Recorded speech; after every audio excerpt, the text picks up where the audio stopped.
Ya, listo chicos, si hay algún inconveniente con el audio, o si me dejan de escuchar, o si no se pasan los slides, me avisan, ¿ya? Entonces vamos a comenzar con la semana 8. La semana 8 vamos a ver tumores cerebrales y columna vertebral. Aquí está. Como les había comentado, columna vertebral es, yo diría, de los segmentos más fáciles, incluso más pequeños que ustedes van a ver. Bueno, subsegmentos, por así decirlo, así que no se preocupen, lo vamos a ver en la última parte y lo vamos a avanzar rápido.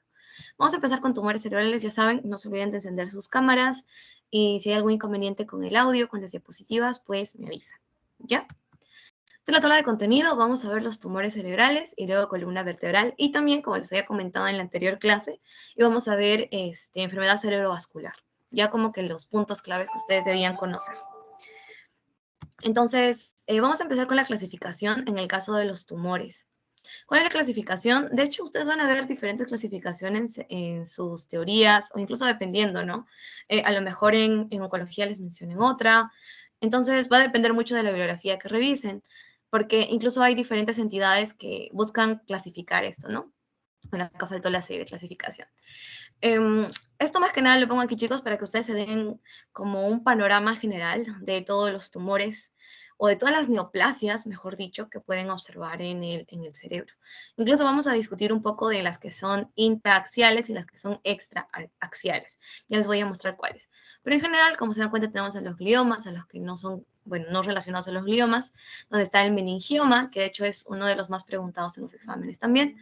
Luego también está el astrocitoma, uno de los más preguntados es el pilocítico, por ejemplo. Entonces, como que son los más relevantes, es importante que sepan, a grosso modo, cómo es que se clasifican. Y hay a ver, voy a poner el punterito. Cuando hablamos de neoplasias cerebrales, incluso le dicen supratentorial o infratentorial, ¿no? Como extraaxial o intraaxial. Y lo que se sugiere es que nosotros utilicemos estos pasos para poder determinar finalmente a qué nos estamos enfrentando. Como les había dicho, chicos, desde un inicio de las asesorías, en diagnóstico por imágenes, nosotros no es que diagnostiquemos como tal, ¿no? Obviamente primero está la parte clínica. Entonces, la parte clínica va a ser lo más importante que nosotros vamos a evaluar de nuestro paciente. Y ya el diagnóstico por imagen, o ya sea la resonancia, la tomografía, va a ser un examen confirmatorio o incluso orientador en algunas ocasiones. Ya, pero lo más relevante es la clínica.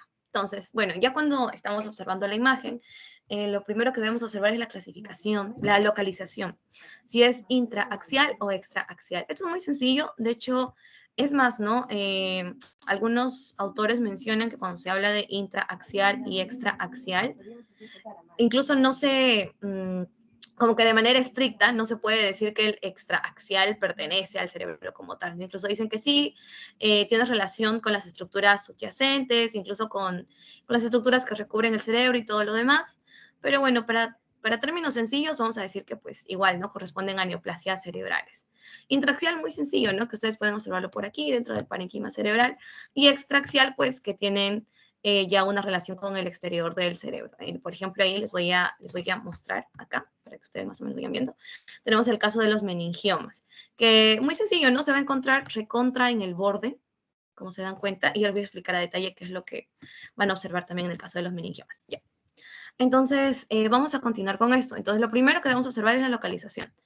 Y eso ya nos va a orientar, incluso, o sea, en base a la clasificación que les había mostrado, incluso en base a la frecuencia, así como en el caso de cuando vimos en el segmento de óseo, yo les decía que para adultos, para niños, incluso en qué parte se ubica y todo lo demás va a depender mucho para que tú te orientes. Lo mismo pasa aquí. Entonces, dependiendo, ¿no? Si es intraaxial, extraaxial, dependiendo en qué ubicación, en qué localización estés observando esta masa, esta supuesta neoplasia, pues vas a poder identificar finalmente qué es. También si hay un cruce de la línea media, también les había explicado, ¿no? Que había un desplazamiento y todo ello. La edad también nos va a ser como un signo orientador. Por ejemplo, ¿no? En el caso de los ependimomas, que se relacionan más a los niños. También observar las características de la tomografía y la resonancia magnética. Va a depender. Usualmente, como les había dicho, ya sea para enfermedad cerebrovascular o incluso para tumores, se usa la tomografía. La resonancia magnética es mucho más detallada y nos va a ayudar cuando nosotros queremos ver si hay un compromiso de alguna estructura subyacente más a detalle. Vamos a observar las calcificaciones, si hay grasa, quistes, y también, ¿no? En el caso de las resonancias, pues, en qué tiempos las vamos a observar. También en eso deben prestar atención, o sea, si es T1 T2, porque como ustedes saben, se observa de diferente color, ¿no? Se puede observar blanco en T1, lo que en T2 se observa de color negro. También es importante que ustedes conozcan el contraste. Va a haber ciertas neoplasias que solo se van a observar con contraste. También qué efecto, lo que les decía, ¿no? El efecto que tiene sobre las estructuras adyacentes, como el efecto de masa-edema. También verificar si es solitario o múltiple. Esto, chicos, nos ayuda incluso para ver si es primaria o secundaria. ¿Ya? O sea, no es como, se puede decir, estrictamente necesario que pase así. Sin embargo, es un orientador. Si es, bueno, si es solitaria, tú dices, es una neoplasia primaria. No es como que lo primero que se te ocurriría. Pero si ves múltiple, como que por aquí, por aquí, por aquí, por aquí, por aquí, tú puedes sospechar de una posible metástasis. Entonces es un orientador también. ¿Ya? Ahora sí vamos con la clasificación intraaxial y extraaxial. Esta tablita posiblemente se la coloquen. Igual se las he colocado aquí porque está bastante detallada. Más o menos cómo tú te orientas y cómo dices es intraaxial y extraaxial. A grosso modo, como les decía, les voy a poner aquí el punterito una vez más. Intraaxial muy sencillo, ¿no? Como que dentro del parénquima, o sea, acá. Y extraaxial, pues ya se dan cuenta que hay un compromiso incluso de las meninges y todo eso. O sea, no está dentro del parénquima como tal, está incluso al borde. Eso como que a grosso modo, pero vamos a verlo a detalle. ¿Qué pasa en el intraaxial? Como ya les decía, la localización es central. No va a haber ningún cambio óseo, o sea, es infrecuente, pues porque está justo en el centro. ¿Ya? Además, cuando es intraaxial, va a haber como un espacio subaracnoideo disminuido, no va a haber una hendidura del líquido cefalorraquídeo entre la lesión y el cerebro, no se va a observar ello, a diferencia del extraaxial, que ahorita lo vamos a ver.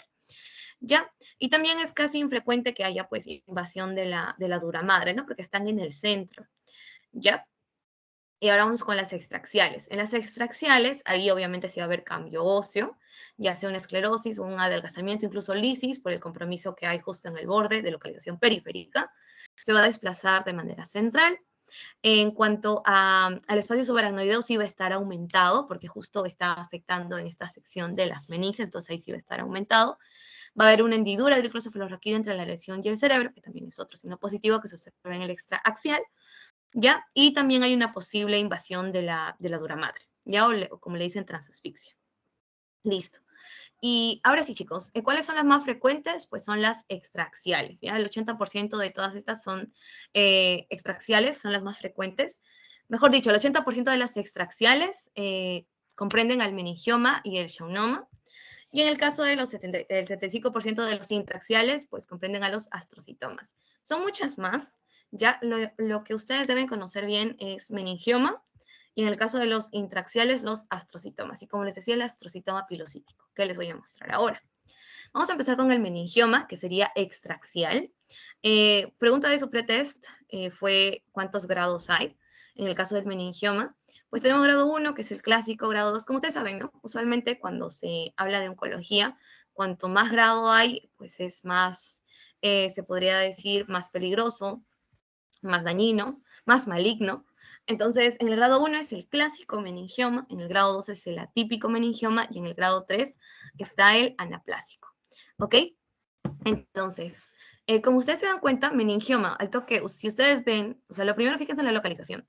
Si ustedes ven que este cambio de color, ya sea, por ejemplo, si ustedes lo observan más, una zona más hiperintensa y está justo en el borde, ya pueden ir orientándose a que se puede relacionar a un meningioma. O es como uno de los primeros diagnósticos diferenciales que ustedes podrían plantear. Obviamente, como les digo, siempre guiándose de la clínica, ¿no? Ahora estamos hablando netamente, pues, de, digamos así, que ustedes observen imágenes, ¿no? Digamos, en su examen, y si ya observan que está en la zona periférica, pues se pueden orientar a que sea un meningioma. ¿Listo? Y para el meningioma también se utiliza el contraste. Se menciona, chicos, que el contraste hace que se muestre de manera isointensa o hiperintensa, así que cualquiera de las dos puede ser válida. ¿Y cuáles son los signos que nosotros vamos a observar? Está el signo de la cola dural, que ahora ya les voy a mostrar de qué se trata, el signo de la cola dural. Está aquí el signo de la cola dural, que es como este engrosamiento de la dura madre justo adyacente al tumor. Es uno de los signos que vamos a observar en el caso del meningioma. Si se dan cuenta, no es que el meningioma sea, a ver, les voy a dibujar acá, porque también puede haber confusiones con otro tipo de lesión. Por ejemplo, está así, ¿ya? Y lo que ustedes dirían, es un meningioma, por ejemplo, Me pueden decir que es un meningioma si de plano está así nada más. Como que observan esta lesión acá, digamos. Está hiperintensa y justo en el borde es un meningioma. Algo que les va a ayudar a guiarse y ustedes van a decir, sí, se acerca más a eso, es cuando tienen como aquí una pequeña colita, ¿no? Como si estaría, bueno, porque está relacionada, ¿no? Al borde. Entonces van a tener este signo de la cola dural, ¿ya? Si se dan cuenta, lo que les estoy dibujando acá es diferente a lo que les colocaría acá nada más. O sea, si lo colocan así nada más, ustedes se pueden orientar, a lo mejor es intraaxial, a lo mejor es otro tipo de neoplasia, pero no, o sea, no me orienta a que sea un meningioma, ya que no tiene el signo de la cola dural. Entonces, este de acá es el signo de la cola dural, importante para meningioma, ¿ya? Entonces, es algo bastante frecuente, pero poco específico, como siempre sucede, ¿no? Entonces, es lo que van a observar, por ejemplo, acá también tienen el signo de la cola dural, acá también, entonces automáticamente ustedes dicen, ah, es un meningioma, ¿ya? Eso. Luego también los cambios óseos reactivos, como yo les decía, en el caso de las extraaxiales, sí va a haber un compromiso, va a haber cambios óseos, ¿no? Que es uno de los puntos más importantes también, entonces va a ser frecuente aquí el cambio óseo, que también vas a observar en los meningiomas. Y cuando usan contraste, como les decía, algunos mencionan que es isointenso y otros dicen que es hiperintenso. Cualquiera de los dos es válido, ¿ya? Y también hay otro signo que se llama el signo del edema variable, que está acá. Bueno, no necesariamente se asocia a qué tan maligno sea o incluso en qué grado esté el meningioma, sin embargo, también nos puede orientar. Por ahora, yo diría que los principales signos que ustedes deben conocer cuando hablen de meningioma, primero la localización. Ah, que esté en la periferia, ya chévere. Que tenga el signo de la cola dural y que haya compromiso o que haya un cambio reactivo. Y que ustedes, probablemente en el caso les mencionen que se ha utilizado contraste y pueden poner que es intenso o hiperintenso. Ustedes saben que hablamos de intensidad cuando hablamos de resonancia magnética, ¿ok? Así que no se confundan, ¿no? Intensidad de resonancia magnética. Ahora vamos a pasar a algo extra, que es en el caso de los tumores de la silla turca, ¿ya?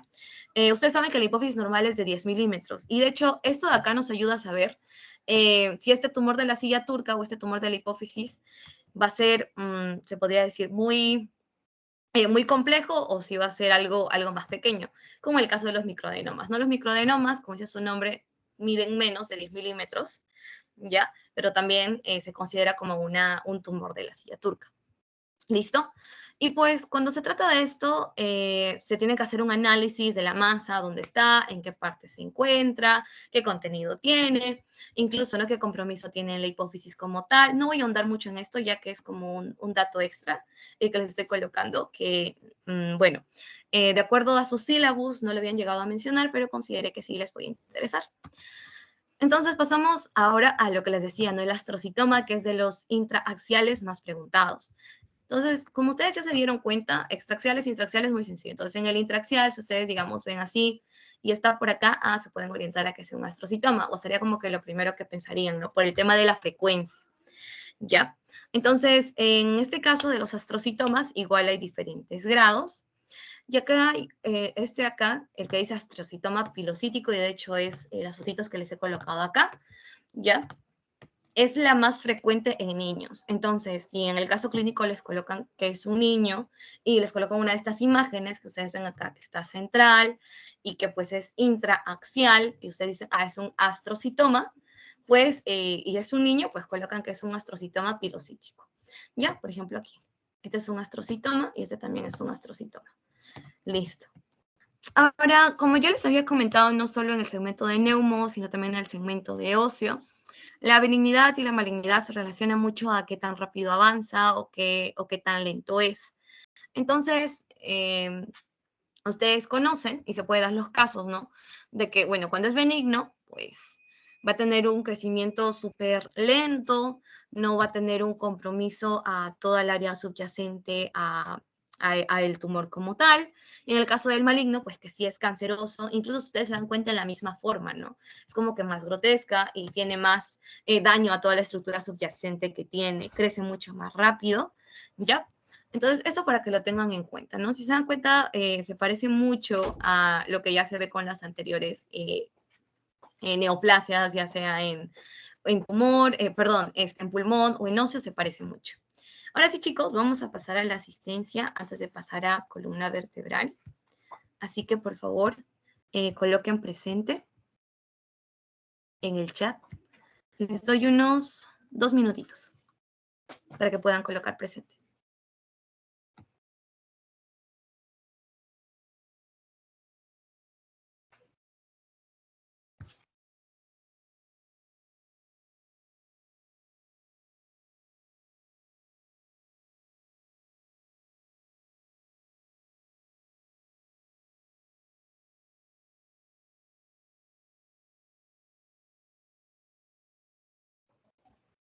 Ya, por aquí estoy revisando, ya hay una cantidad considerable. Los demás chicos, por favor, no se olviden de colocar presente, ya que es así como consideramos su asistencia adicional al llenado del pre y post-test.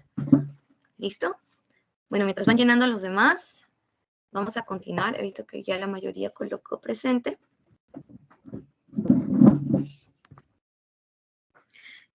Bueno, por ahí me mencionan que algunos no tienen acceso para escribir en el chat. No se preocupen. Normal me avisan por WhatsApp y les considero por esta ocasión. Y ya para la siguiente clase voy a revisar a detalle que no tengan inconvenientes con el Teams. Y también para poder agregarlos al grupo de Teams como tal para que puedan escribir en el chat. No se preocupen. Los que no pueden colocar, en especial los que recién se integraron hoy, normal me mencionan por WhatsApp.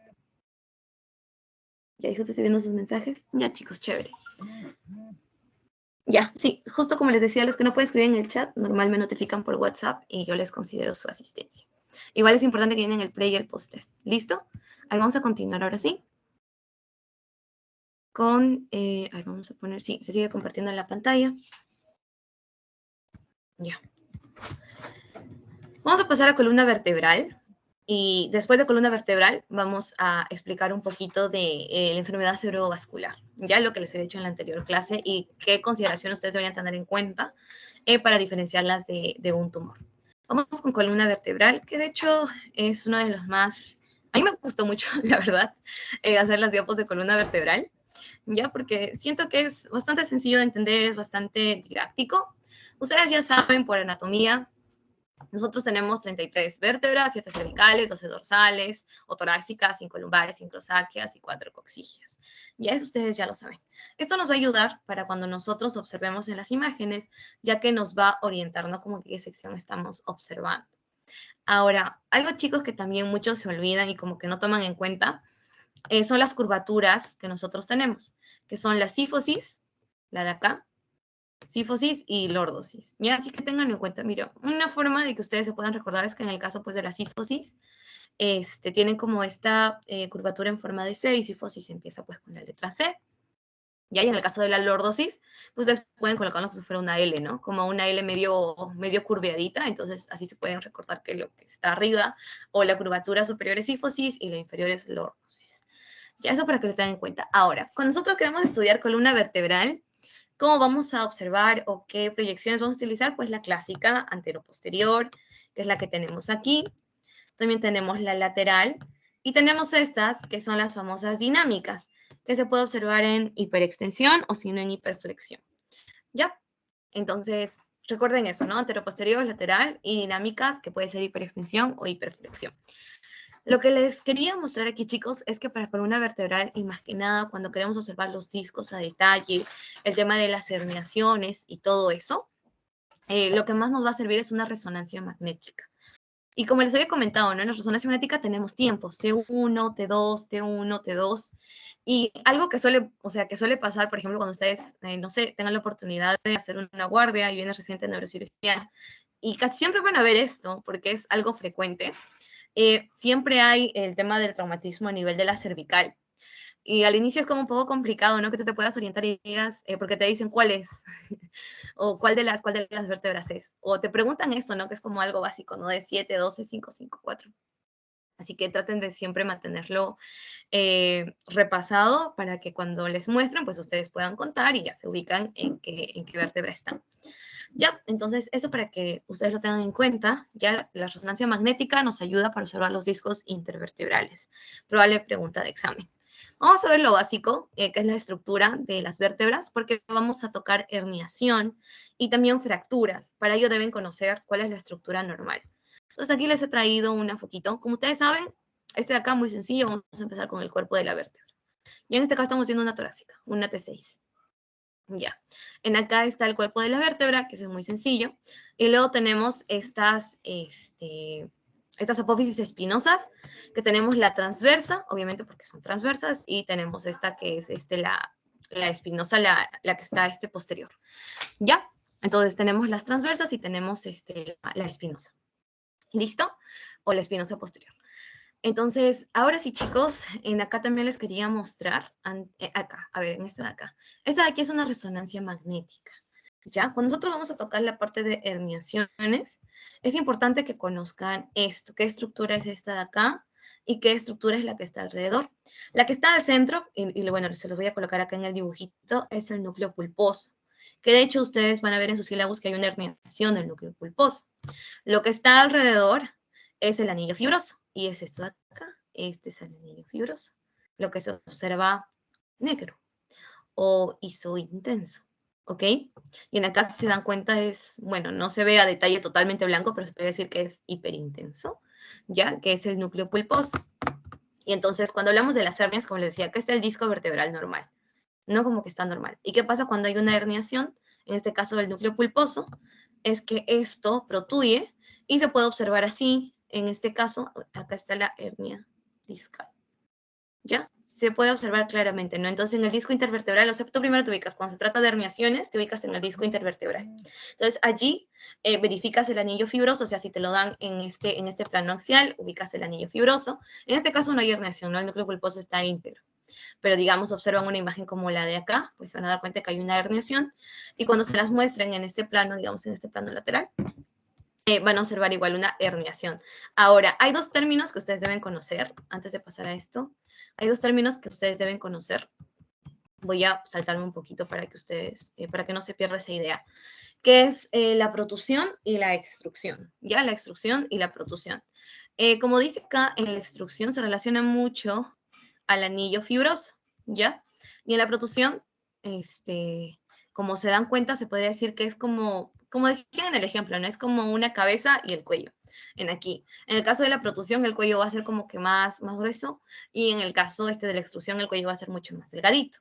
Ya eso para que lo tengan en cuenta, antes de que se vaya la idea. Igual vamos a regresar a ver lo del núcleo pulposo. Eso les quería mostrar para que ustedes vean cuál es la anatomía normal de la vértebra, para que ustedes lo tengan en cuenta. Listo. Entonces, acá hay algo que que se suele tocar en el caso de la cervical, que son las líneas, ya las líneas de las partes blandas paravertebrales, la vertebral anterior, la vertebral posterior, la espina laminar y la interespinosa. Probablemente no les pregunten ello, pero sí, yo les sugeriría que puedan guiarse de eso para que se den cuenta qué estructura están observando. Ya si son las transversas, si son las posteriores, en qué zonas se están encontrando, o en qué zona han encontrado que hay una variación, por ejemplo aquí, o incluso el tema de las fracturas y todo lo demás, como que el conocer bien las líneas, o sea, cómo es que tú debes seguir a detalle, por ejemplo, en este caso, ¿no? Si voy a decir todas las puntas de la posterior, pues deberían seguir una sola línea, pero cuando ya hay una disrupción, pues ya te orienta que hay una fractura. Entonces, lo mismo con las líneas anteriores, ¿ya? Las líneas posteriores y las anteriores, que ayudan mucho en el caso de traumatismos de la columna cervical. Ya son estas 5 líneas que se pueden trazar, y es así como tú puedes identificar si hay una fractura o no. Cuando no está muy claro, puedes guiarte de las líneas que hay aquí. Por ejemplo, en este caso, las líneas punteadas, si se dan cuenta, tienen una disrupción. ¿Ya? Ahora sigamos con las alteraciones de la alineación de la columna. De hecho, esta es la clásica, ¿no? Ustedes ya conocen la famosa escoliosis, donde tenemos al ángulo de Cobb, que cuando mencionan que es más de 10 grados, es, pues, escoliosis. ¿Qué pasa cuando es menos de 10 grados, pero igual se puede observar? Es como una asimetría, pero no es considerada escoliosis per se, ¿ya? Es una asimetría de la curvatura, pero no es escoliosis como tal. Escoliosis como tal es cuando es más de 10 grados, probablemente si les pregunten, si les hacen su pasito también en su examen. Y de hecho mencionan que hay levoescoliosis y dextroescoliosis, dependiendo si se va a la izquierda o hacia la derecha. También algo que se menciona mucho es el tema de, o sea, la causa a qué grupo etario más se relaciona. Por ejemplo, la causa idiopática se relaciona más a los adolescentes y en el caso de los adultos es de causa pues degenerativa, ¿no? La esclerosis degenerativa, donde hay cambios degenerativos en los discos. Incluso habla de una clasificación. Se menciona que puede ser leve, moderada o incluso severa. Leve si va de los 10 a 24 grados y severa cuando está más de 50 grados. Ya ustedes aquí lo que deben manejar es que una escoliosis es cuando el ángulo de Cobb es de más de 10 grados, ¿ya? Y el ángulo de Cobb pues, es este de acá, ¿ok? Entonces, si es más de 10 grados, pues quiere decir que estamos frente a una escoliosis. Listo. Pasamos a la espondilolisis. A estos chicos quiero hacer dos diferencias importantes. El término listesis y el término lisis. Aquí sí me gustaría saber, a ver, vamos a poner descartar. Si uno de ustedes desea participar, puede levantar la manito. ¿Qué diferencia hay o qué ustedes entienden cuando escuchan listesis y lisis? Primero lisis, antes de listesis. Cualquiera de ustedes, chicos. Puede levantar la manito y mencionar qué es lo primero que se viene a la mente cuando hablamos de lisis. Destrucción. Ya, excelente, genial, gracias. Sí, destrucción. Entonces, eso va a ser lisis. Así que no se confundan, o sea, porque cuando se trata de columna, siempre van a leer espóndilo, lisis, listesis, lilina y todo eso. A veces les suele complicar, pero si ustedes manejan bien que lisis es destrucción, ustedes ya lo relacionan más que nada a una fractura, ¿no? Porque hay una destrucción. Entonces, es lisis, una destrucción de la columna vertebral, por así decirlo, de la vértebra. Y listesis quiere decir desplazamiento. Entonces, vale hacer esa diferenciación. Y ahora sí vamos a volver, una vez que ya tenemos eso claro. Entonces, si hablamos de una espondilolisis, quiere decir que hay destrucción de esa zona de la columna vertebral. Y en acá les voy a mostrar de todas las, a ver, nosotros tenemos, aquí está la vértebra, tenemos el disco intervertebral, ya, y tenemos la pars interauriculares, que de hecho nos ayuda a poder diferenciar si nos encontramos ante una espondilolisis o ante una espondilolistesis, ¿ya? Esta es la pars articularis, que está justo en esta zona de aquí, hacia la parte posterior de la vértebra. Esta es la pars interauricularis. Entonces, interarticularis. Entonces, en este caso, cuando hay un defecto de esta par, se va a llamar espondilolisis, porque va a haber una pequeña destrucción de esta pars. ¿Ya? Y como les decía, puede ser adquirido o secundario a una fractura. Entonces, espondilolisis, automáticamente, si ustedes incluso no en el caso clínico les mencionan que se cayó o algo que les indique que tiene una fractura, ustedes ya oriéntenlo a que van a ver una lisis, una espondilolisis, ¿ya? Son las más frecuentes, L5, L4 y L3. Justo por eso les puse aquí. L5, L4 y L3, porque es donde se ve pues esta pars interauricularis. ¿Ya? Entonces, para que no se olviden, les he puesto esa imagen. Ahora pasamos con la espondilolistesis, que ya es listesis, quiere decir desplazamiento, y también, bueno, tiene su retrolistesis también. Entonces, la espondilolistesis quiere decir con un desplazamiento, por lo tanto, no va a haber un compromiso de la pars interarticularis. Entonces, acá lo he colocado, ¿no? Sin defectos de la pars interarticularis. ¿Ya? Porque pues no hay destrucción como tal, sino es un desplazamiento. En este caso es un desplazamiento ventral de una parte de la vértebra, puede ser secundaria a una degeneración articular apoficiaria. Y tenemos la retrolistesis, que de hecho son las imágenes que se observan aquí, ¿ya? En el caso de la retrolistesis, pues esta de acá, mejor dicho. En el caso de la retrolistesis, el nombre va a haber este desplazamiento retro, ya el desplazamiento posterior, de una vértebra sobre la otra, por ejemplo, en este caso. Tenemos acá las dos vértebras. Ya, entonces, siempre la de arriba es la que manda. Ya, ahí no la dibujé bien. Ya, siempre la de arriba es la que manda, entonces, usualmente se relaciona a las enfermedades pues, de los discos intervertebrales, ¿no? Si el disco intervertebral está mal, por lo tanto, la vértebra va a terminar desplazándose hacia atrás. Entonces, cuando hay desplazamiento, se llama listesis. En este caso, una retrolistesis. Ahora pasamos a una espondilitis. Litis, como ustedes saben, se puede decir como infección, inflamación, ¿no? Entonces, inflamación. Entonces, en este caso, espondilitis infecciosa puede ser ya sea por causa piógena o ya sea por causa tuberculosa. En acá hay dos cosas que ustedes deben manejar bien y de hecho se las he colocado aquí en los comentarios para poder explicarles a detalle. Voy a poner en mostrar solo pestañas. Ya. En el caso de cuando ustedes lean espondilolitis piógena o incluso le dicen espondilodistitis, ya en la piógena va a ser una destrucción mucho más masiva, e incluso mucho más grotesca en el caso de la infecciosa, perdón, de la piogénica, ¿ya? Porque si se dan cuenta, incluso no puedes diferenciar cuál es el estrechamiento que hay en el disco. Sí, o sea, sencillamente es como si se hubiesen aplastado, ni siquiera diferencias bien qué platillo vertebral está con el otro. Es una destrucción completa de estos platillos vertebrales. Ya, a diferencia, por ejemplo, en el caso de la tuberculosa, que sí, si se dan cuenta, en esta zona donde está la flechita verde, sí se ve que hay una destrucción, ¿ya? Y de hecho, la región lumbar es la más frecuente. En este caso, sí vas a poder todavía diferenciar el platillo vertebral, a diferencia de la biogénica, que donde no la diferencias, está totalmente aplastada. En cambio, la tuberculosa sí vas a poder como diferenciarla. Y pues hay un marcado estrechamiento de este espacio discal. Y también se menciona que hay erosiones onduladas, que son justo las que están aquí. En la línea, en la flechita verde, hay como una ondulación entre estos dos cuerpos adyacentes. Entonces, para resumir, chicos, cuando hay una infección ya de esta zona, recuerden que cuando es piógena, ustedes asocian, es piógena, va a ser una destrucción grotesca y no voy a poder diferenciar los platillos para nada, los platillos vertebrales. Y en el caso de la tuberculosis sí la voy a poder diferenciar, sin embargo, si hay un compromiso de esta zona y pues, como se dan cuenta aquí, se observa incluso como esta ondulación. ¿Ya? Ahora sí, pasamos a la siguiente. Con los traumatismos, que es sencillo, y lo que no deben olvidar, chicos, es la clasificación de Dennis. La clasificación de Dennis incluso le va a servir en traumatología. Lo que hace esta clasificación es dividirla se puede decir, en 3 columnas, en 3 pilares. Es como si tuvieran su mesa con 3 patitas, ¿ok? Y cada una de estas patitas les va a decir, si digamos, una de estas patitas es la que se ha dañado, pues va a ser todavía estable. Pero si se han dañado 2 patitas, es decir, 2 pilares, pues va a ser inestable. Ya incluso el pronóstico es más malo. Entonces, como se dan cuenta acá, y les he colocado también en este cuadrito, tenemos esos 3 pilares, anterior, medio y posterior. En el caso del anterior, tenemos aquí, como ustedes se dan cuenta, al cuerpo vertebral, al ligamento longitudinal común anterior, que está aquí, de hecho marcadito con su flechita, y también está el anillo fibroso o ánulos fibrosos. Todo esto, como se dan cuenta aquí, corresponde al pilar anterior.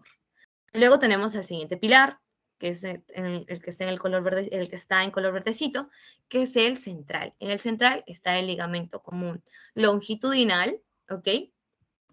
También van a encontrar el tercio posterior de la vértebra, porque si se dan cuenta, este es el cuerpo vertebral, justo está aquí en este tercio posterior de la vértebra, y también incluso una parte del anillo fibroso, como se dan cuenta ahí, ¿ok? Entonces, ahora pasamos con el posterior, donde vamos a observar el ligamento supra e infraespinoso, ¿ya? Los ligamentos supra e infraespinoso y también el ligamento amarillo. Ya todo esto va a estar en la columna posterior. ¿Listo? Entonces, y también van a encontrar pues la porción posterior del arco neural. Ya, entonces, como se dan cuenta aquí, chicos, dependiendo si 2 columnas se han dañado, va a ser inestable, y si solo se dañó una, pues se puede decir que va a ser estable, ¿no? Hasta cierto punto. ¿Ya? Entonces, ahora sí, chicos. Esto más que nada se utiliza en el caso de la torácica y la lumbar. Aquí hay algo que me había olvidado de comentarles, y de hecho voy a regresar acá a la imagen que tengo de... ustedes ya lo saben, ¿no, chicos? Por anatomía, que obviamente las que están en la zona de la cervical, pues las vértebras son más pequeñas, y cuando ya vamos avanzando hacia las dorsales y las lumbares son más gruesas porque tienen que resistir más peso. Nada más para que no se vaya la idea. Entonces vamos a regresar aquí con lo que estábamos aquí con las fracturas de la columna vertebral, ¿ok? El puntero láser, ya. Entonces, como les había dicho, determina la estabilidad según si afecta a uno, pues va a ser estable, y si afecta 2 pilares o más, pues va a ser inestable, ¿ya? Por ejemplo, en este caso, si se dan cuenta, esta sería inestable porque ya está comprometiendo, incluso acá, esta sería inestable porque ya no está comprometiendo, incluso hay desplazamientos, si se dan cuenta, ya no está comprometiendo. Sería muy diferente, por ejemplo, ¿no? La que ustedes ven en el caso de la osteoporosis, como les había comentado en una de las clases, cuando llevamos ocio, si no me equivoco, les había mostrado que estaba esta famosa fractura por aplastamiento, ¿no? Pero se puede decir que aún era estable, porque eso le afectaba, en este caso, a la columna anterior. Pero en cambio acá, en este tipo de fractura, ya está afectando incluso la columna posterior, incluso hay un desplazamiento, por lo tanto va a ser completamente inestable.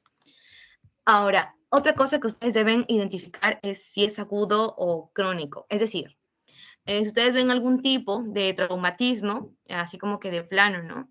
Lo observan. ¿Ustedes cómo determinan si es un traumatismo que pues, es agudo o es crónico? o mejor dicho, cómo es que van a determinar la evolución de este problema, pues va a ser mediante resonancia magnética. Entonces, la resonancia magnética es lo que te ayuda a visualizar qué tan crónico es el caso del paciente o qué tan degenerativo o qué tanto está avanzando, ¿ya? Entonces, eso, la resonancia magnética va a ser la primera, va a ser la de elección cuando queremos hacer el seguimiento. Y bueno, lo que les quería mostrar también era en el tema de diferencias. Usualmente se dice que las fracturas por compresión, por ejemplo, acá les había mostrado yo, se relacionan a los adultos, ¿ya? Y que las fracturas por estallido se relacionan a los jóvenes. Y bueno, es como que un datito extra que les doy, pero pues, en ambos casos pues son agudas, ¿ya? Ahora pasamos a la patología congénita. En la patología congénita tenemos la espina bífida, tenemos la espina bífida, los bloques congénitos y la hemivértebra. En este caso, en la espina bífida, lo que nosotros, se corrió, en este caso lo que observamos en la espina bífida es que normal, o sea, el paciente va a tener una funcionalidad normal, solo que los arcos posteriores no se han terminado completamente de juntar. Por eso dice espina bífida oculta. Sin embargo, va a tener la misma, o sea, la funcionalidad va a estar igual, no se da cuenta, incluso puede ser como un hallazgo incidental. En los bloques congénitos, bueno, es muy sencillo, de hecho, como se dan cuenta aquí, en esta zona, es como si uno de los cuerpos tratara de compensar al otro cuerpo, ¿no? Entonces ahí sale como que bloques, como que uno medio sobre otro, esos son los bloques congénitos, y la hemivértebra, como se dan cuenta aquí, estamos viendo estas espinitas transversas, y se dan cuenta que acá solo hay una, solo en el caso de la izquierda no se ve la derecha, entonces esa es una hemivértebra, por si también les consultan y les preguntan eso. Pasamos a la patología tumoral. Ya les había comentado, y ustedes ya lo manejan muy bien, de hecho incluso ya les había contado, en el caso de las metástasis, cuando estábamos viendo los de las lesiones, y se recuerdan las lesiones blásticas, lesiones líticas, y ahí yo les había chismeado que en el caso, por ejemplo, ¿no?, de las lesiones blásticas o el famoso signo del marfil, o cuando está así como que mucho más blanco, totalmente radiopaco, se relaciona a una metástasis del cáncer de próstata. ¿Ya? Entonces, para que lo tengan en cuenta. Entonces, tenemos estas metástasis, ya sea de cáncer de mama, cáncer de próstata, cáncer de pulmón. Incluso les dije que el pulmón usualmente se relacionaba a metástasis líticas. Entonces, tenemos osteolíticas, osteoblásticas y mixtas. En este caso, por ejemplo, lo que les estoy poniendo en la A es de una metástasis de cáncer de próstata, donde se ve como este famoso signo del marfil, no como que se ve mucho más blanco. Ahora, esta es otra pregunta, chicos, que también les van a hacer mucho, que es como se podría decir que son como líneas, ¿ya? A mí también me la enseñaron como código de barras. Sinceramente, yo les diría que no se lo graben así, o sea, sí les puede servir, ¿ya? Pero también van a encontrar otras patologías que incluso, ¿no?, mencionan código de barras también. Entonces, para que no se confundan mucho, ustedes más que nada recuerden cuál es lo que están observando. Incluso le pueden decir como que de la cárcel, yo diría que mejor, para que no se confundan con el otro código de barras, ¿ya? Como que el de la cárcel, ¿ya? Esto para en el caso de los hemangiomas. Y de hecho es el tumor benigno más frecuente, por lo tanto sí les van a preguntar, así que si ustedes observan esto, de como que esta cárcel aquí, va a ser un hemangioma, ¿ya? Muy sencillo, ¿no? Se dan cuenta que tienen unas líneas del cuerpo vertebral.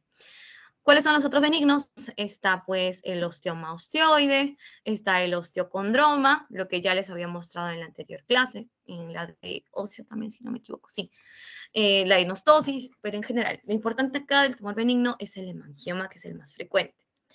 Aquí, chicos, me gustaría hacer que uno de ustedes, por favor, encienda su micrófono con confianza y me diga cuál es el signo que estamos observando aquí y a qué se asocia. De paso, los voy a dibujar acá. El famoso pescadito. ¿Se recuerdan a qué se asociaba este signo? ¿De qué patología era? Les había mencionado el famoso signo del pescado, o la vértebra de pescado, biconcavidad, fractura por compresión. ¿Alguno de ustedes, chicos? Adelante, ¿puede levantar la manito? Bueno, yo les comento, pues es la osteoporosis, que lo habíamos visto en en las anteriores clases, ¿ya? Que tiene pues el famoso signo del pescado. Ya es como un reminder que quería hacerles. Ahora sí, continuamos con el núcleo pulposo, lo que les había comentado al inicio. con el tema de la herniación del núcleo pulposo. Primero vamos a definir, ¿no?, que es una hernia discal. Como ustedes saben, es un desplazamiento del disco. Puede ser por protusión o por extrusión, dependiendo, ¿no? Extrusión, por ejemplo, cuando el anillo fibroso tiene como, va a hacer que el cuello sea mucho más delgadito. ¿Cuáles son los límites de una hernia discal? Primero, pues obviamente los cuerpos vertebrales, porque pues está en el disco, ¿no? Como que el límite superior e inferior, pues son los cuerpos vertebrales. En los bordes externos, bueno, los otros límites son los bordes externos de los anillos epifisiarios vertebrales. Y lo que les comentaba, ¿no? En el caso del núcleo pulposo, es la protusión de este núcleo, ya de este disco vertebral a través de una fisura en el anillo fibroso externo, como les había comentado. Entonces el anillo se puede romper y provoca la salida del disco, podría ser una, o incluso, ¿no?, podría estar intacto, se estira muchísimo y da una protusión del disco. O sea, si se rompe y da como una salida, si se rompe y da como una salida, puede ser como una extrusión, y cuando es una protusión, pues es cuando está totalmente estirado y se observa de esta forma, ¿ya? Bueno, es lo que les había colocado igual, se los vuelvo a poner aquí. Este es el núcleo pulposo, este de acá es el anillo fibroso, el que está alrededor, ya, para que lo tengan en cuenta, y acá también las imágenes para que lo vean. Aquí está el disco, está el anillo fibroso y está el núcleo pulposo. Y ustedes van a observar así. Es muy sencillo identificar una hernia, chicos. Como se dan cuenta, estos son los discos, así es como se debe observar. Pero en acá se observa como una protusión. Ya. Ahora un dato extra que probablemente también les pregunten, también fue su pregunta de pretest, es el signo del perrito de Chapel o el signo del perrito escocés. Son esos perritos chiquititos, ¿ya? Si ustedes buscan perrito escocés, les va a salir y se van a dar cuenta que sí se parece un poquito. ¿Y a qué se asocia? Pues cuando hay, en este caso, lo que está siendo afectado, pues es la pars interarticularis. Aquí, ¿no? Como se dan cuenta, la pars interarticularis. Ya, eso es lo que se puede decir, ese es el cuello del perrito. Ya, ese es el cuello del perrito. Para que puedan responder bien sus preguntas también. Es el cuello del perrito, ¿no? Cuando está esta fractura de la pars interarticulares, que es la parte posterior, pues, de la vértebra. Ya, es el cuello del perrito. Y como se dan cuenta, está aquí. Signo del perrito de Chapel. Ya. También ya les había mostrado lo que es retrolistesis, y pues también les quería mostrar anterolistesis, y la importancia de definir que lo que cuenta, como siempre, porque incluso en fracturas es lo mismo, es la parte proximal. Entonces, en este caso, si esta está aquí y esta está más acá, pues va a ser anterolistesis, ¿ya? Porque la que manda es la proximal, ¿ya? O sea, está yendo hacia este lado. Y luego la megapófisis transversa, que tenemos pues acá nuestras apófisis transversas, que son delgaditas, y pues en este caso se dan cuenta que son muchísimas más gruesas. Ya otro dato extra que también les quería comentar. Hasta aquí, chicos, antes de pasar a enfermedad cerebrovascular, ¿hay alguna pregunta, alguna duda? Pueden levantar sus manitos para ver si todo ha quedado claro. Mejor dicho, pueden levantar sus manitos si hay alguna duda, y si todo ha quedado claro, ya saben que pueden colocar sus corazones. Y continuamos con, ya, ahí tengo una pregunta de María. ¿Sí? Sí, adelante, María. No, todo me quedó claro, solo lo presioné por accidente, sorry. Ah, ok, no te preocupes. Dale, dale. Y entonces he visto, bueno, ya vi sus corazoncitos también, chicos, así que perfecto. Vamos a continuar con enfermedad cerebrovascular. A todo esto, mensaje importante, en el repaso vamos a detallar ya junto con Patti algunos datos más específicos que ustedes pueden observar en enfermedad cerebrovascular, ya sea isquémica hemorrágica. Ahora, porque de hecho, como les había comentado, ¿no? No puede durar más de 1 hora. He tratado de colocarles como lo más básico, lo más importante, algo que sí o sí ustedes deben manejar, y ya en la siguiente o en la versión extendida, pues ya pueden revisar a detalle cada uno de los signos que ustedes van a observar. Por ahora, lo importante es esto. Antes de mostrarles las imágenes, antes de mostrarles todo lo demás, decirles, chicos, el término correcto no es accidente cerebrovascular, ¿no? Se utiliza el término enfermedad cerebrovascular. Incluso, ¿no? Algo que también nosotros deberíamos tener en cuenta es que entre estudiantes de medicina a veces se dice mucho, ¿no? Ictus hemorrágico, ictus isquémico. Incluso tal vez van a ver alguna historia clínica donde la colocan así, como ictus. No, la forma correcta y la forma apropiada o sea, para que nosotros podamos definir esta patología es enfermedad cerebrovascular. Entonces, la enfermedad cerebrovascular o SB puede ser o hemorrágica o isquémica. Isquémica, obviamente, por falta de perfusión, no le llega sangre, no le llega oxígeno, isquemia. ¿ya? Y hemorrágica, pues obviamente, pues porque hemorragia, sale la sangre, ¿ya? Entonces, esto chicos, para que tengan en cuenta, se dice enfermedad cerebrovascular, ¿ya? Ahora sí, vamos a pasar a los puntos más importantes de SB, ustedes lo tengan en cuenta. Y por ahí también les he colocado algunos screenshots de algunas preguntas frecuentes. Ya, por ejemplo, acá está mal, ¿no? Dicen el término ACB, en sí tiene que ser SB. Es una imagen que saqué pues de hace ya bastante tiempo. Entonces, en el caso de la isquemia, chicos, como ustedes saben, ¿no?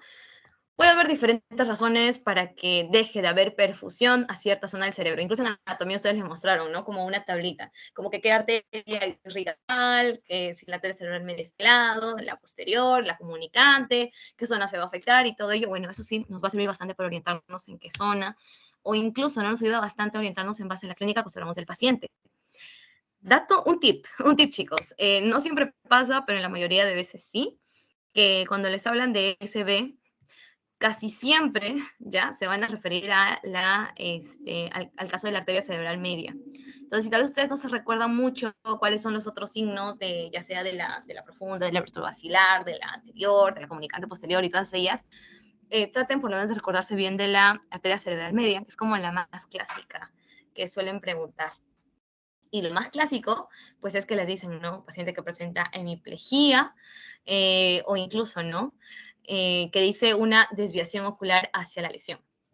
Entonces, esa es la arteria cerebral media, ¿ya? Incluso como que el término contralateral también les ayuda a orientarse a esto, ¿ya? Entonces, eso en cuanto al cuadro clínico, esto es un cuadrito bastante pequeño, la verdad, ustedes incluso en neurología van a ver que hay muchísimo más por ver. ¿Ya? Pero para que lo tengan en cuenta, ¿no? En enfermedad cerebrovascular isquémica es que por alguna razón se va a tapar esa arteria, entonces no va a llegar perfusión y se va a morir esa parte del cerebro. Y pues se puede dar por dos causas, más que nada, pues está la trombótica y la embólica. Trombótica es que un trombo, un coágulo, justo se ponga en esa sección de la arteria del cerebro, entonces no va a permitir que el flujo sanguíneo siga pasando. ¿Ya? Entonces, eso para que lo conozcan bien. Y luego está el embólico, que puede ser en este caso un coágulo que se va a desplazar, o sea, un émbolo, no es como que todo el trombo como tal, sino un coágulo desplazado del émbolo, el émbolo, mejor dicho, que es como que este coágulo que se desplaza, se va a formar en otro lugar y que va a migrar y finalmente pues va a llegar a esa zona de la arteria cerebral y va a generar que no llegue una perfusión y por lo tanto haya isquemia y el famoso SD isquémico. ¿Ya? Entonces, tengan en cuenta eso. En el caso del trombótico, es como que ya el trombo está aquí, se formó en esa zona y pues va a ir al cerebro y va a obstruir el flujo sanguíneo. Y usualmente se puede formar en estas arterias dañadas por la aterosclerosis, ¿ya? Y en el caso del embólico, pues son transportados y usualmente donde van a, por así decirlo, o sea, donde se van a generar es en el corazón, ya la mayoría de los émbolos. Y se asocia mucho a fibrilación auricular, incluso ustedes van a ver, ¿no? Cuando lleguen a cardiología, que les dicen a un paciente con fibrilación auricular, se les da ciertos medicamentos para evitar que haga embolia y todo lo demás. Entonces, bien. Eso en cuanto a SB isquémico. En SB isquémico, chicos, enfermedad cerebrovascular isquémica, también deben conocer muy bien lo que es la área de penumbra. El área de penumbra la suelen preguntar mucho. Ustedes siempre digan que el área de penumbra, pues, va a ser esta área que es potencial a ser reversible o potencial a ser salvada. Ya, o sea, si a tiempo nosotros logramos identificar ello y a tiempo podemos hacer nuestra intervención, esta área de penumbra se puede salvar. Ya, eso en términos sencillos. Ahora, hay diferentes signos. De hecho, en la clase de extensión les voy a explicar a detalle. Sin embargo, algo que ustedes deben conocer algo primero que deben tener en cuenta, chicos, es que cuando se trata de la isquemia, al inicio, aunque tú le tomes una imagen, digamos, en la primera hora, ¿no? Digamos, tú le tomas una imagen, no vas a observar cambios significativos en la tomografía, en la resonancia, no. Pero hay signos que sí se puede decir que tú esperas, ¿no? O se puede decir en un mundo ideal, o como que tú puedas esperar tanto tiempo antes de intervenir y puedas ver cómo va avanzando todo, que es todo lo que yo observaría como signos para identificar un SD isquémico con una tomografía, pues tiene que haber una atenuación del núcleo lenticular, una atenuación de los surcos cerebrales. Usualmente, donde es que tú vas a identificar ya un cambio como tal para que tú lo puedas percibir, es después de las 12 a 24 horas de ocurrido la enfermedad cerebrovascular, ¿ya?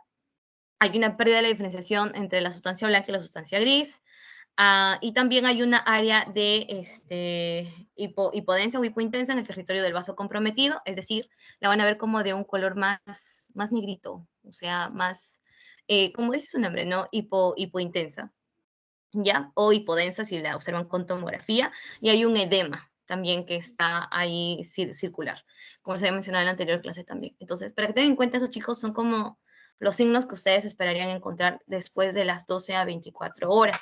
De hecho, algo que también les van a preguntar es en el caso de la tomografía, que ya les había dicho, la tomografía es el examen de elección.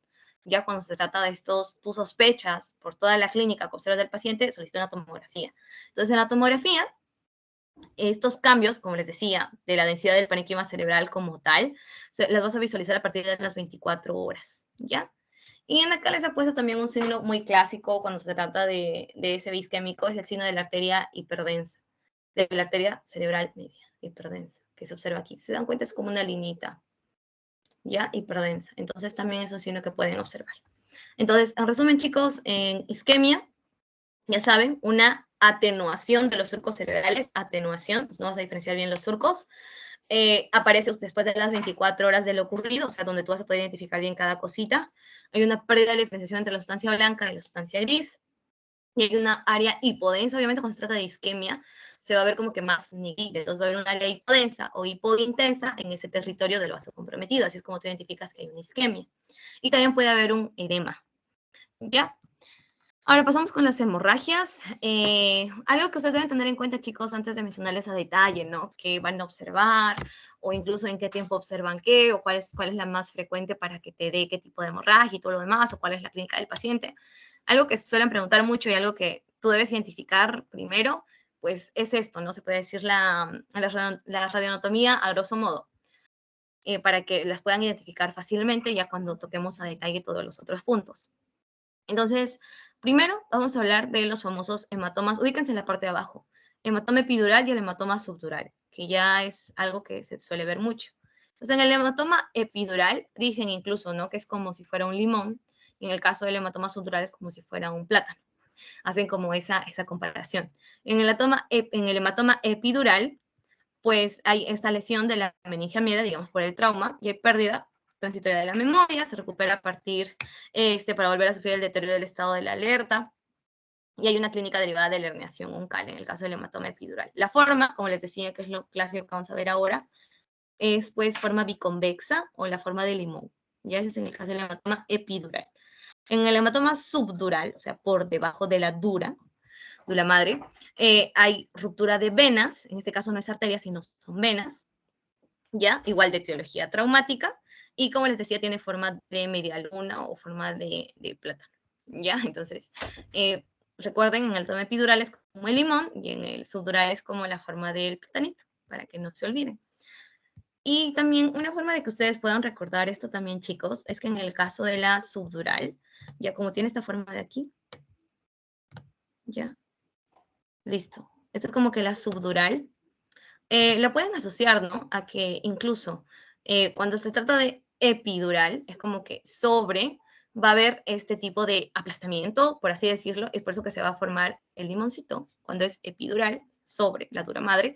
En cambio, subdural, como va a estar debajo, no va a haber algún tipo de aplastamiento, por así decirlo, ¿ya? Así más o menos se pueden recordar. Entonces, este es el hematoma subdural que tiene la forma de media luna.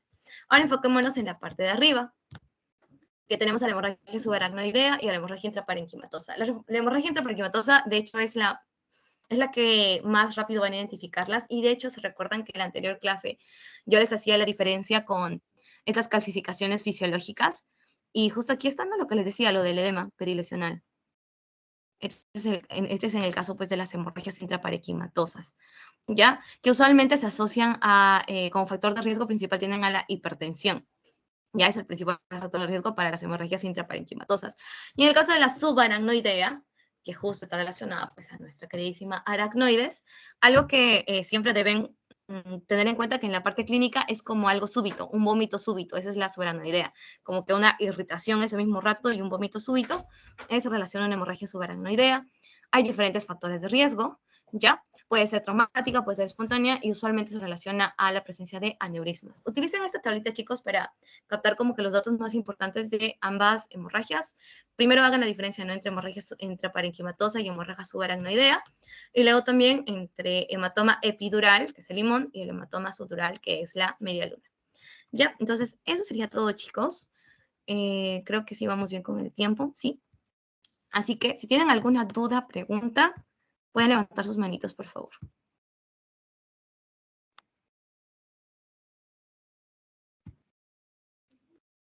Ya, veo una manito levantada. Adelante, Máximo. Sí, disculpa, ¿no has pasado el PPT de esta clase? No, no lo puedo observar en el grupo. ¿Puedes repetir una vez más? Lo que pasa es que no me logra aparecer las diapositivas o sea, de esta sesión que diste la última. O sea, ¿no has podido visualizar las diapos cuando estaba compartiendo No, pantalla? no, ¿Sí, no? no, solo que no la has enviado al grupo. Sí. ¿Qué fue? Espera, yo creí que sí. A ver, voy a revisar. Yo creí que sí les había enviado, o a menos que les haya enviado la otra y no. Ya entendí. Estas últimas, ¿verdad? Esta es la de enfermedad cerebrovascular. Ya, lo que pasa es Sí, que no se las solo envié porque, esas. como les digo, dale, no te preocupes. Lo que pasa es que no se las envié porque, pues, son solo 3, de hecho, y el plan era extenderla más, ¿no? Entonces yo les voy a enviar ya el PDF, pero cuando esté más extensa, bien ordenada, mencionándole cada punto, por ejemplo, para el caso de la isquémica, que aparece primero, que aparece después, y mismo en el caso de la hemorrágica, ¿no? Hacer una diferenciación clara de la subaracnoidea, de interparenquimatosa. Entonces, cuando esté completo, ahí se las voy a pasar. Pero si desean, por ahora, por lo pronto también les puedo ir compartiendo esas 3 que aparecen ahí para que le puedan dar una pequeña ojeada también. Ya, chicos. ¿Tienen alguna otra duda? ¿Algo que no haya quedado claro?